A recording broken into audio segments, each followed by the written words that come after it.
Where were you born? I was born in Bahia de Large. Can you tell us a little bit about Um, what Bayou de Large oh is yeah. like? And Well, it's a long, long story, but we're gonna make it short. Uh, my father trapped, fished, and hunted for a living, and we used to be offshore like 9 months out of the year because we didn't have to go to school in those days. And so there was a season for everything. There was a season like for trolling when y'all came in and seen the shrimp dock in the front. There was a season for trolling. There was a season that you could go and get oysters, which was mostly toward winter.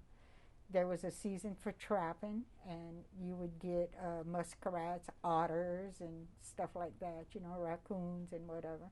And you'd come home and you would clean them and sell the hide. And it depending what time of the year and stuff, the hide could go for real good in those days, which nowadays is no money compared to the way we lived back then. And like I said, we was 9 months out of the year out there on the water. We had a big, gigantic camp. It was so nice. It was half on land and half on water, and you literally could jump off of the porch into the water. So we used to swim in summertime every day. And they had an otter family that used to live around the bend. That's why I love otters. One of my dresses that I decided, I said, oh, I think I'm going to put otters on here. So she's not finished yet. I worked on it and I put her on the side, but I need to finish her, because I have another one I've danced with otters. But anyway, we lived off the land. We hardly ever bought anything. My mom made just about everything we needed, all of our clothes. Uh, she never knew how to read a pattern, like I don't neither. But if I look at something, I can make it. And she could do anything from a dress to building cabinets. You just learn how to, that's survival, and stuff.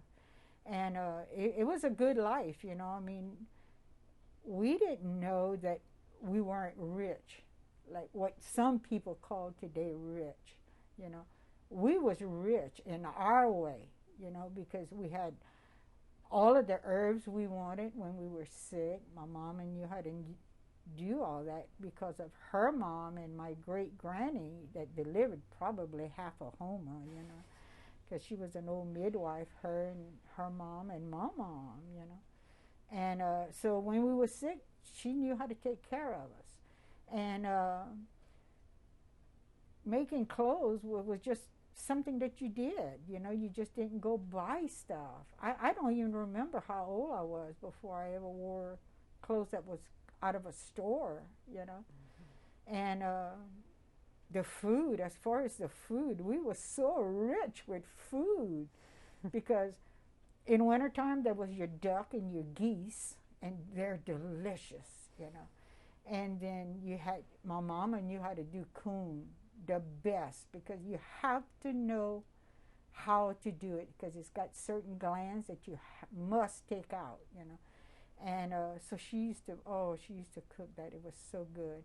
And we raised our own hogs, so we didn't have to go buy our pork. And we had those big jars about like this and about like this. And just like some people dries meat, we do that too, but we would also put our meat in salt because it preserves it for a long, long, long time. And so that's how we preserved a lot of our meat. And but we had fresh meat often because it was off the land. You had rabbits and it was good, deer. And when it was season for the shrimps, we had all of the crabs that we wanted to eat. We had all of the shrimp we wanted. We had, fish coming out of the troll, and we all helped. I mean, I come from a big, big family. I had 10 kids. And